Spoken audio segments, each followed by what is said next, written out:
Okay, welcome to the HotSpark Show. We have the lovely Lia and Trevor of Llama Llama Adventure.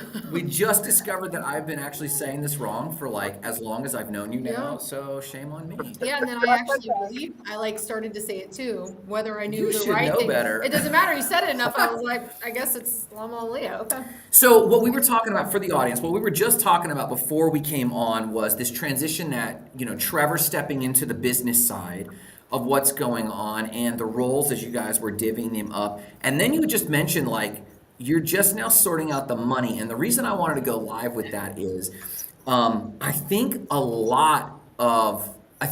nearly all Yeah. creators going full time are not thinking about it as an entrepreneurial venture, as a business. Yeah. And so, my question to either of the two of you, like, what are some of the business lessons you're learning? I mean, Leah, you've been handling so much for so long on your own. Trevor's now handling a lot with you. So you'll be at different phases. But to the both of you, what's the biggest entrepreneurial lesson you're learning? That's a good We're question. still figuring out the answer to that. I think, I don't know, really. It's hard to say. I think we're just struggling through it a little bit, but also like it's not like an unhappy struggle. It's like a swimming and like enjoying it, but also like you're a really bad swimmer. I don't know. You guys Yeah, mentioned I the would- money part of it and like going, wait, we really need to figure out what our budget is so that we can live off of our content creator services in our business. So I think you guys were really headed in the right direction. I think a lot of people face it's like, okay, we're going to make money at this. How much money do we need to actually make? Yeah. Yeah. So I would say that's one of our like aspirational lessons because we haven't like I want to actually. learn it. So like one of the things is we always kind of planned on eventually going full time on our own business, but we kind of wanted to do that very slowly and like figure out all the money stuff first and like have a very solid plan. Like, at this point, I will quit my job because we'll be making such and such amount of money and feel good about stopping the other income and switching over. So that was kind of our plan. But then it just got kind of dealt to us early. So it was like accidentally started that without figuring out the plan first, because Trevor was laid off at the end of November 2023. And we were like, oh my gosh, we have not yet discussed this plan. Right. But now, like, it's full hustle. We have to actually do this because it's the only income that we currently have. Like everyone says, diversify, have different streams of income in case anything ever happens. Luckily, we had done at least that step. Yeah. We were getting additional income. I was making, I'll just go straight forward with the numbers from last year. I was working like 2 hours a day, probably. Like super part-time. Super part-time, but I made a little over in cash, over $10,000 last year. That's big. From content creation. And so that doesn't include the trade, that Right. value that came along with it. So I was like, okay, like we knew that we could do it. We didn't know what that would look like. So as soon as he was laid off, I was just like, okay, like I'm a full-time content creator now. Right. But we still didn't know, and we still don't know because it's been about 6 months, what our actual projected income will be. Because, last year it was $10,000. This year, I know it'll be at least 6 times that probably. I'd love it to be 10 times that. Yeah. I don't think that's going to happen in the first year just because like we didn't have a plan. But year 2, I think we're going to do the 6 digits. Yeah. So question on that. So a nuanced question. When you file taxes, if you're filing taxes, are you reporting the trade deals? So we did not last year because we didn't know enough about entrepreneurial tax law and trade. And since then, I'm going to give a little shout out to Penny Rose, Fee Fi Fo Fum Marketing. She financial. Yeah. She's incredible. So we've had a meeting with her, and she specializes in working on taxes with content creators. Mhm. And she told us that we need to be reporting our trade income as well. Yeah. And so we need to go back and look at what last year's trade income was, and then also at this year's trade income, because that is going to be a totally different number than the cash value. And you'll owe taxes on it. Exactly. And so with that said, we actually almost never do trade only, because I don't want to pay taxes on it, because I, as a content creator, have to work really hard to earn that income to pay the tax on it. We actually saw somebody have a rebuttal like that when responding to a brand who wanted some kind of gifted collab. They were like, I'll still have to pay taxes. yeah, I still have to pay taxes on it. This is like a no-win situation for me. And I thought, I mean, how could a business really argue with that? That doesn't necessarily mean that they'll change the partnership agreement, because some companies just are only offer, affiliates or gifted. But I just thought that was a really it does good. help to bring that up in negotiations a lot. Like we've done the same thing where it's like, We have a look, template for that. this isn't like free for us to do that, like there's still a cost associated with us accepting this trade, and not to mention all the work, so like we try to avoid that if we can. Yeah, and I'd say we learned about that reporting probably about 3 months ago. We were already pretty much doing no trade only, because we just, we have to feed ourselves, and if it's our only income, money always talks first. So Yes. It would be interesting to find out, the pushback against trade deal is very rarely the voices that we've heard about pushback against trade is almost an indignation, like I'm better than that. And I don't like that at all. Because well, if you were better than that, you'd be getting that, right? Like that's the free market. But to your point, like at some point I need to be either asking, and if I'm not asking, I need to be shaping what I'm offering that is worth it to cash to them. And that's the entrepreneurial imperative, right? And so I do believe in people who do that, especially if you have to be making cash. What I would be very interested in, as you review your past trade deals, trade deal for product is far different than trade deal for housing.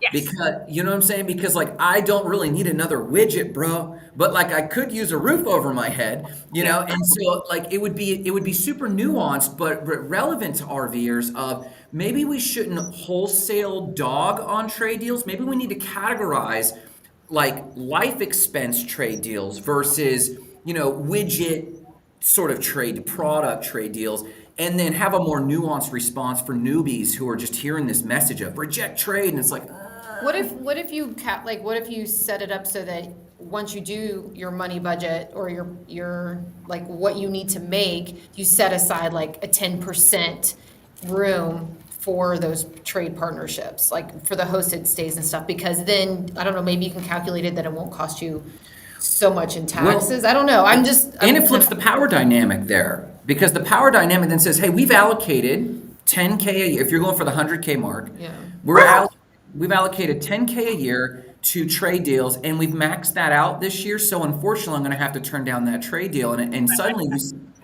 it reframes the power dynamic. Like, you're not being a jerk. You do set aside a certain amount, and they're just not meeting that amount. So maybe we could work out something else. So let me ask you this, Leah. Have you been in sales before all this? I've been all over doing random stuff.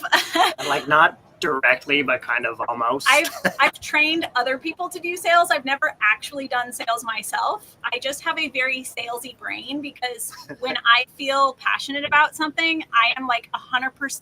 Like there is no question that I'll be 99%. I will be 100% into it. And so I've trained real estate agents on technology and how to kind of be like the best in their market. And then I also have worked in like hospitality and tourism, which is fun because that's now like my biggest market for my content creation. So I get to dabble back into that world, and I know the background of it. And I think that helps a lot, is that I was an executive assistant for a 5-star hotel in Portland, Oregon for a few years. And I actually did work with the influencers and people like that. So I have that background knowledge of what value looks like.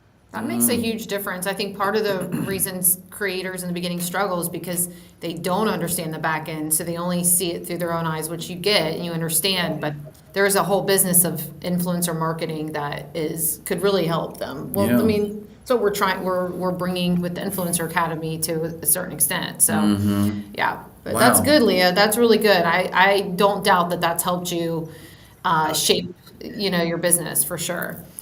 So as you go from 10K to this year looking for 60 plus K, and then maybe next year 100K, what's your tactic? Like, what's the major change is it just better to ask for more? Are you targeting a specific group? Like, you don't have to give it away necessarily, but like in principle, like what are some of the tactical strategies to doing that?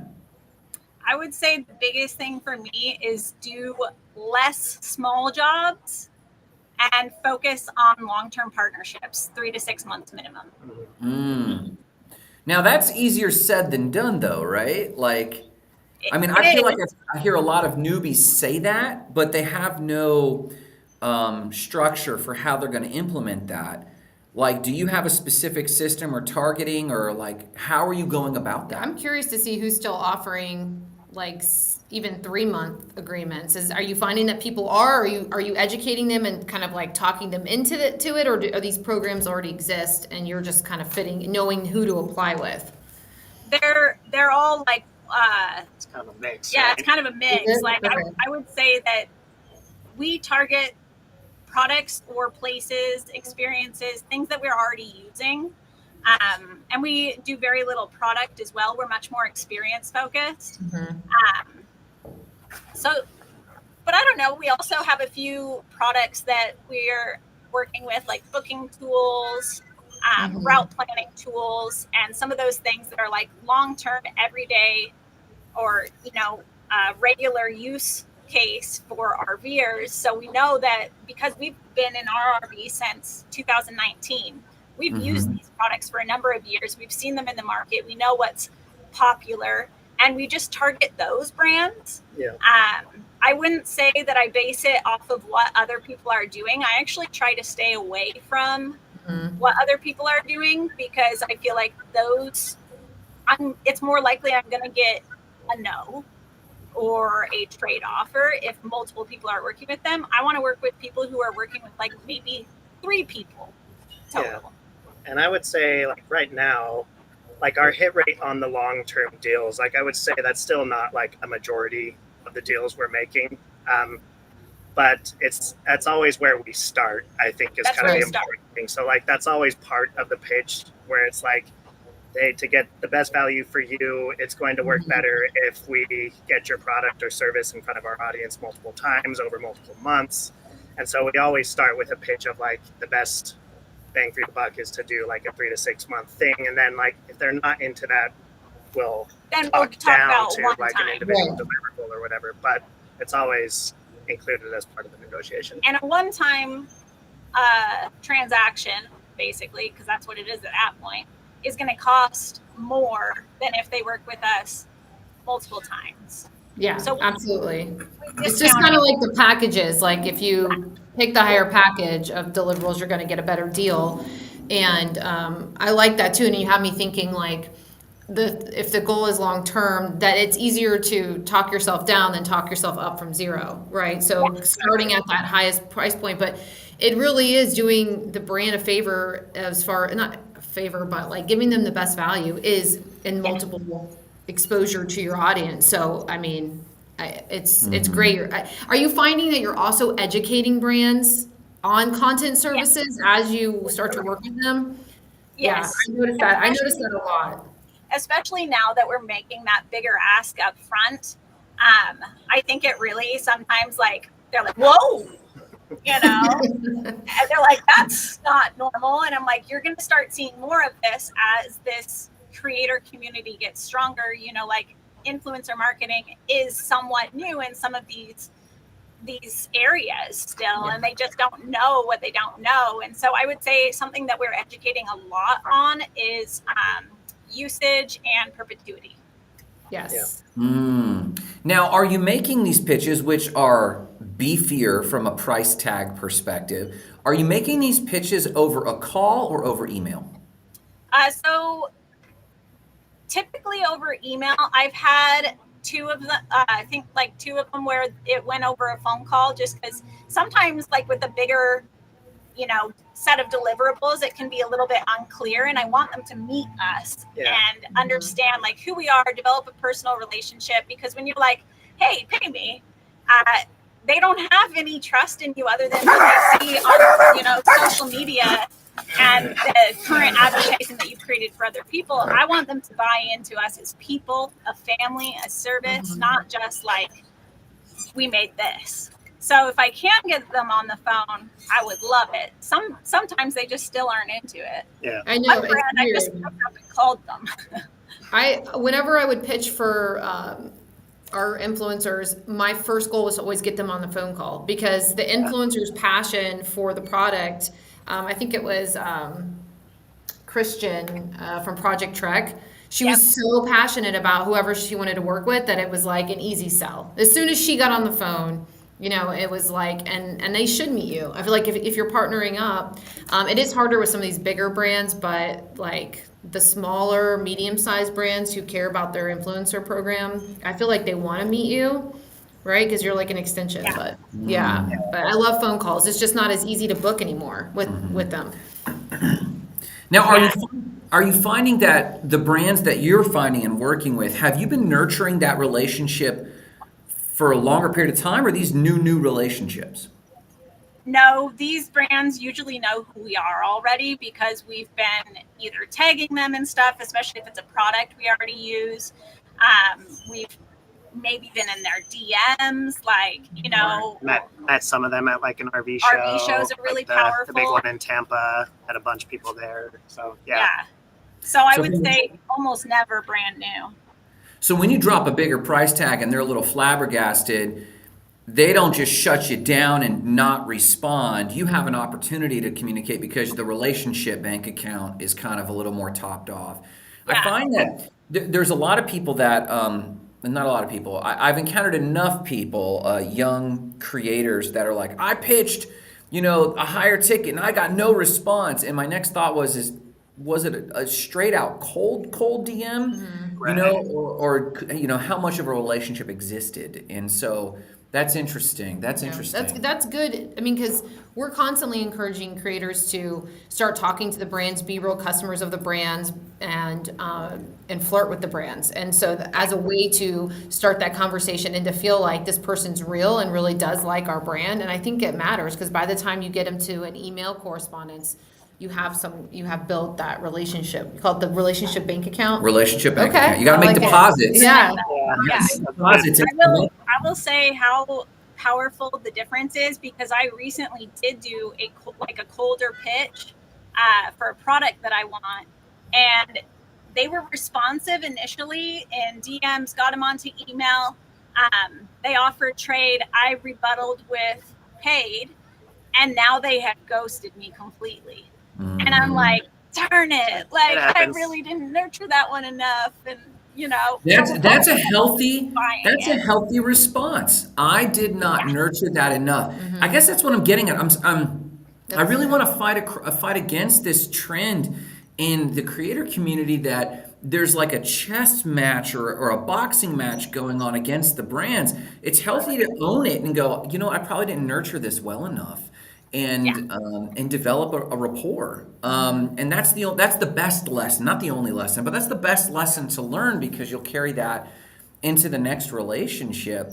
So how are you, like Trevor, you said these expos and stuff, is that the top way you're connecting personally with these brands, or what's the top way you're developing rapport with these people? Probably not the top way. I don't think. It's hard to say. We got really, really good results from the Florida RV Super Show in Tampa this year. Last year I had attended it, but I did not really attend it in a way that I was like doing it for my business. It was really more with that goal in mind the first time. But I would say we're still booked out from just that event. Which was in January. And then we're going to the Hershey RV show in September, strictly because we know that it brings us business. deals. Yeah. Can you explain a little bit more, like what you said, the difference, like from the first show to the second show, you went in with your business in mind. So what were some of the things that you did at the second time around at the Super Show that you didn't do the first time? Because I think that a lot of creators go to these shows and they're like, I'm gonna meet things, but they don't bring a card, they don't bring a media kit, they don't come prepared or have their pitch, like their elevator pitch ready either. So they kind of like mouse around and maybe collect cards. So they're not in it all the way. And it could be a confidence thing, but I would love for you to share that because then that they can help prepare them for the next time they're at a show and doing it effectively. I think the elevator pitch is the absolute most important part. Whoa. I practiced that in such a way that I went to the RV content creator meetup that Joshua Sheehan, he has a Facebook group called RV Content Creators. And it was like a purchase ticket event. I can't remember, it was less than $20, you know. And, We were all there, yeah. yeah. And so going to that was the best way for me to get practice because most of, like, you know, I know you guys and I knew a few other people there already. It was actually really helpful in that sense too, to be seen that you know people in the industry. I think that's really important. Brands are watching that. They're watching you interact with people and what relationships you have. And I think just going there and like you said, I have a sticker that I give out that's really adorable and everybody loves it. And then asking not only that, but like, who is your point of contact for influencer marketing and what are your goals this year? So like actively inquiring right at the beginning, what are your goals this year? Because that actually gives me enough information to know if I want to follow up with a formal pitch. Yeah. Because if they're looking to do X, Y, Z and it's not going to feed my family, I'm probably going to go to someone else first. Doesn't mean I'm not interested in working with them. And I do want to nurture that relationship, but I want to work with them when they're ready. And so it let me know who to focus on. Oh, yeah. You know, you sound more and more like top tier salespeople that I talk to. I'm telling you, like, I'm serious because It's so funny. when a lot of these creators approach this business from the aspect of the creator first, and there's no sale that happens where I come up and pitch me. You first connect with their needs, their pains, their goals. And it's not until you can exhibit complete understanding of their goals and then can connect, hey, if I did X, Y, and Z, would that solve your need? And have that communication. Instead, it's here's my deliverables, which we teach. You know, you got to teach what your deliverables are, but they haven't connected how these deliverables solve this pain. And the pain is not what you think. You need a campaign. That's not necessarily the pain that person is feeling. That person is feeling like I'm getting a lot of pressure from corporate to do this, this, and this. It's like, man, I feel you, Billy. I feel you, Jane. You know, if I could get this to you, would that help you kind of represent to them a little bit better? Oh my God, would it ever? And so this idea of being collaborator as opposed to they should get my value because this little basket of a reel and a UGC, it makes sense. It has intrinsic value. It doesn't. Nothing has intrinsic value in any way, shape, or form. And so, like, if I could just hold sales meetings for RV and travel influencers, I would. Yeah, for sure. It sounds like that's... Go ahead. I think that's what wins a deal is when you have put their priorities first. I never lead with what I'm offering. I always ask what they need. Because you know what? Like, I have a very kind of specific way of creating and I can alter it to fit what they need. But if I don't know what it is, I can't even begin to create, you know, like I need to know what their goal is in order to get them either the sale or more new users or more sales of a specific product, whatever it may be. And I really like to have my idea before I even go into the pitch. I don't want to just say, here, you know, I can make a reel for you. Because what's the reel about? What value am I going to create for them? I want to go in with the full idea. Because if I don't feel that I can create that, I don't even think I should be negotiating with them. You know, and not every deal is going to be the right deal for both of us. That's what I was going to say. In a lot of ways, I mean, you're interviewing them as much as they're interviewing you, just like with a job right? Like you're going to be working there, you're going to be working with them. You've got to know you can serve them and that your qualifications serve their needs. And so there is that transaction that happens. And so, but that makes perfect sense. And no wonder you're getting more partnerships, because when you go in with like a servant, I say servant, but like servant leadership, or wanting to know what they need, that's how you start the conversation. That's how you serve in the first place. So I love to see that. Going with the Gaddings have a quick question, if we could. Going with the Gaddings, say, hi, everyone. Sorry to miss the rest of this great informative conversation. Oh, I thought she had a question. I Okay. apologize. She just is hoping retail would be available. Yeah. So, like, Trevor, like, how long is it taking you to feel your way through your new role? I mean, she's been handling so much, but you've been supporting so much this whole time. Like, how are you finding your footing? It's been good. I would say, like, Leah's solid enough that, like, she's gonna carry us forward no matter what I'm doing. You know what I mean? Which takes some of the pressure off, which is nice. Like, and so, like, I've been stepping up to help with a lot of like video creation and like editing, which is already something that I have some experience with in the past and am comfortable with. So it's been so far it's been a pretty natural transition, I think, trying to step up and kind of share the load equally. And he also brings some humor to the table, because like I always make Trevor laugh, but I know that I don't make like almost anybody else laugh except for me. I like crack up at myself all day long. But Nobody makes Leah laugh more than Leah does. But he brings like the most authentic, silly stuff, and can bring what I have is like this. Sometimes what I create is like very business, right? Like, Yes. And I'm like, okay, let's make this more appealing to a larger audience. And he's going to bring that. And I'm really looking forward to being able to offer that. Because while a very business and like very clean and edited approach is great, I think that humor, it's usually with his voice or like whatever funny things he can bring. I think that's going to add some value. I was just gonna ask that, because like his editing is gonna have his style to it, even if it's and so wondering like letting those reins go, or just going, I do it more business, but you're obviously aware, so you are looking forward to that different style. But there is like a transition between you two of his reels are gonna look different because he's seeing it from his point of view and doing it with his style. So I'm excited to see that. Like, kind of, I'm gonna see if I can see which one's Trevor, which one's Leah. I can point it out. That's funny. So, like, people are already noticing. Oh, are they? I was gonna say, I feel like the last couple ones. There's a couple of them out there. Yeah, I was like, I feel like those were a little bit of a different style, but I didn't want to say anything yet. So I'm gonna go back and the last like two, I want to say. Those were the two we did. Really? Okay. Did you use a different filter? Because I feel like it even had like a moodier filter or something on it, but maybe that wasn't it. But yeah, I'm gonna check. I think that was probably because it was filmed on the GoPro, not the iPhone, so that camera footage looks a little bit different at least on the most recent one. Yeah, we're also we just added GoPro.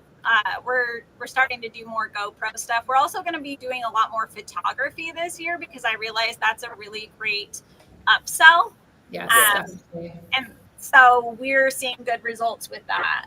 What about YouTube? Are you guys on YouTube, or are you on it? Are you active on it? We just hit 100 followers yesterday. That's awesome. Okay, good.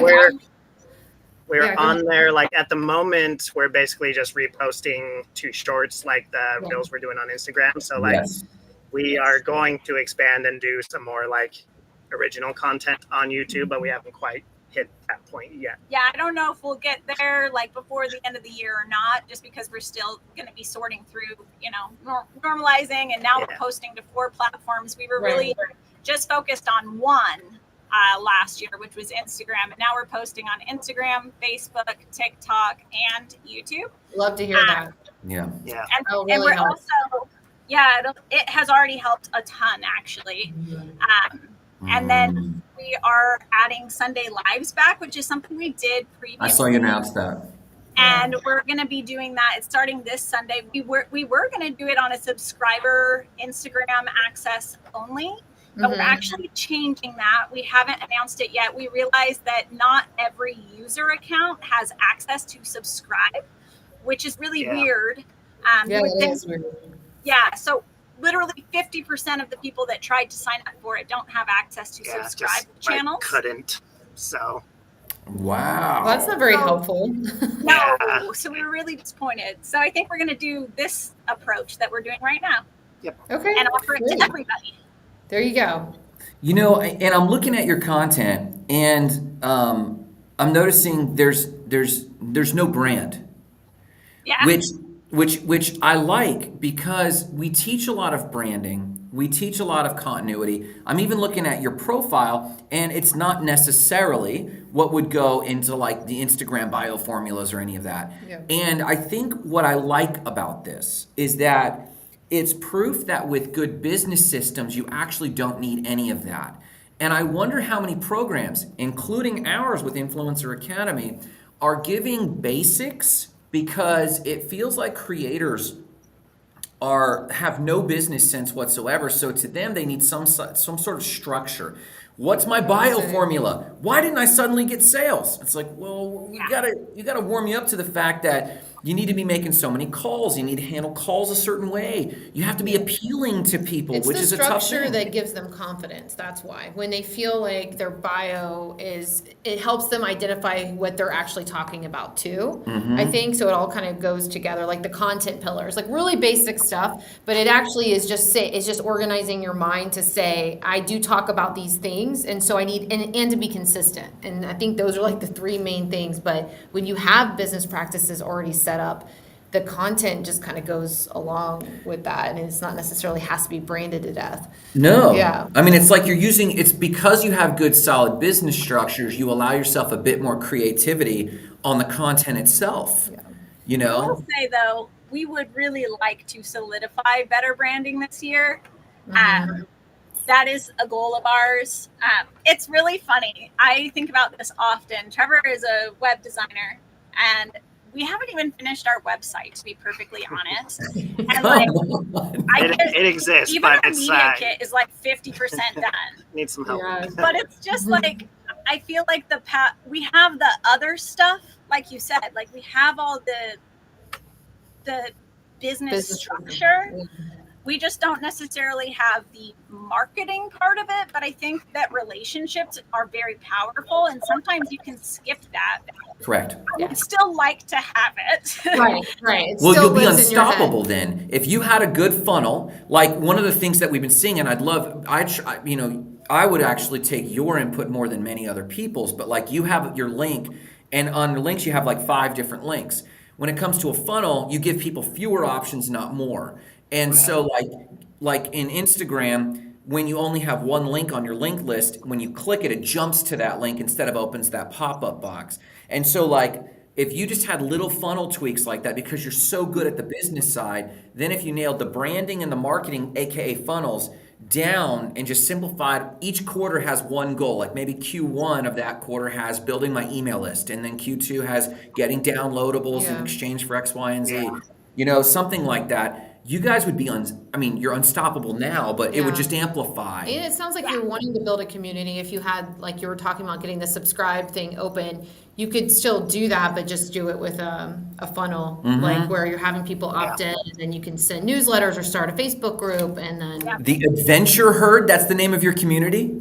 I named it that, yeah. I love it. Venturesome couple, they name theirs their tribe because she has indigenous background, right? And so they can lean into that really well. I like the Adventure Herd. yeah, that's good. That's super Yeah, freaking I cute. haven't even told Trevor about that yet. This is news but to I me. really I like want to it. go with kind of like a llama theme of like birds. Yes! You should stay on brand. You're staying on brand. There should be some. Are we sure a group of llamas is called a herd? It is. Okay. I know one of Verify. our brand partners, Llama Naturals, they have their influencers are called the Llama Herd. And I was like, I like that. I want a llama herd. You know, I followed in the early days, like I'm talking 2004, 2005. I followed an author by the name of Chris Guillebeau. And he had, his goal was 240 countries, every country in the world in 2 years. and it became this kind of challenge, follow along adventure, and then people eventually started going along with that adventure. The Llama Llama herd, have you guys done international yet? We haven't Not, yet. not what I mean. We've been on a few international trips, but nothing in the last 7 years. Yeah. So You could play on the herd big time as you have bandwidth to develop that, where people come along with you. And the creme de la creme is let's do Machu Picchu. That's a Llama Llama country, and let's just go have a herd meetup and let people like so come along. What'd you say? that is actually my vision. I would love to. So the downloadable content that I want to create this year is travel guides. We Let's have go. a lot of experience with the United States, and then I do want to take it international following that. And I really would love to be like a host for guided tours Yes. and things like that, specifically probably for women, just because I feel like a lot of women are afraid to adventure, and like I'm not Yes. afraid of doing things alone and away from my family, and encouraged to like spend that time with yourself. And I want to empower other women to do that. And so Yeah. that's kind of like the big picture, long-term goal. But I love this branding idea behind it. It works. Yeah, that's. I mean, you own that, Yeah. and you have time. I mean, because you have solved, and I put that in air quotes for the audio. You've solved your income issues, meaning it's just a matter of scaling. And that truly is solved. Most people are still wondering how to get deals. You know how to get them. Now you just need to curate them. Because you've solved that, you should have some bandwidth in the coming year to go, how do I really curate myself as not just the Llama Llama Adventure brand, but you as hostess, the Llama Llama Lia hostess brand. I mean, it's so cute. It's so on brand, and it's so specific. You could murder it. But I will say this to the Trevors and to there are RV men that need a place to land. Agreed. Because it's such a strong matriarchal group on the front side. I know that the men are very involved in all that, but I find that the more of the guys that I talk to, there's this low-key craving for brotherhood that I really think that as the women go do like Machu Picchu and the guys are holding down the fort, there could be a whole retreat around those who are holding down the fort for that. Because I think, Oh, and it'd be so good for the kids. yeah. Yeah. Yeah. I like that idea. Well, you got to keep us in the loop. Yes. As the herd grows, I want to be a herd member. Yeah, we're man. going to be herd We're members. little llamas over here. First event. Absolutely. That's what's up, man. Maybe we should actually co. I was gonna say, Why you don't keep we- talking about it. Just do it. Let's just go. do it. You've been wanting to do like this brotherhood like meetup. Yeah, like, let's go. There we go. I'll help you We're in plan Florida I'm it. into until it. July. Okay, so where do you want people following you the most now that you're on all the platforms? Well, I want them on all of them. Yeah, there you go. I want them Follow on me Instagram, everywhere. Facebook, TikTok, and YouTube. Okay, and so since both of you are so involved, parting words to anyone starting out their journey. First Leah, then Trevor. Parting advice, input, thoughts you have for anyone just starting out. Oh man, I have no idea. Oh man, what is the advice? Okay, it's don't wait to pitch until you have X number of followers. Thank you. I feel very strongly about that. Good. Okay, taken. Trevor, what do you think? Yeah, that's a good one. Mine's kind of similar. Is like just don't wait. Like that's kind of been a big lesson for us. Is we were trying to wait until we had like this master plan and everything like totally figured out, and decided to just jump in when I got laid off. And so far, like it's been like an awesome journey, and we're super glad that we made the jump. So sometimes you kind of just gotta just do it Yeah, and never figure it out thought later. he got laid off, but we are. Yeah. Yeah, man. So much for being here. Stick around real quick as we wrap up. We don't want to say goodbye in just a quick moment, but thank you so much for being here. And everyone, follow them at Llama Llama Adventure anywhere you can find them. We'll be back with you guys in just a quick sec. Nicole, takeaways, man. Man, every time we interview someone, I'm like, this is the best interview yet. But this is so powerful just because they cover like all of these topics that so many influencers are talking about, and the fact that they've joined forces and now they're working together and they're doing it in such like balance. It's nice to see. To me, it was so refreshing. My biggest takeaway, it is so refreshing to hear a creator You know, we talk to creators Mm-hmm. and they'll talk about what's going on, what they're worried about, or what they're thinking on. And in the back of my mind, I'm like, you got to get your priorities straight, man. You're making mountains out of molehills and molehills out of mountains. You got to focus on what matters, and that's figuring out your sales and figuring out your lead gen. I mean, yes, logos and yes, profiles, sure, but like, Yeah. go get sales, bro, or you're gonna be out of the game soon. Yeah. And it's just refreshing. I'm happy. Like, I'm like, okay, these guys are good. I don't have to worry about them. No, and they're spreading the word, because I Yes. can't tell you how many creators I talked to are like, I got advice from Lia. I got advice from Lia. She really, she poured into me about this. And it's like, so she's also spreading the word and lifting people up and trying to talk. So there's, big. yeah. It's big. Thank you so much, Salam Alam Adventure, Trevor and Lia. You guys are doing it. Check us out, not next week, but the following week. We're going to have another great episode of HotSpark. Thank you for checking us out. Make sure you check out Influencer Academy. And this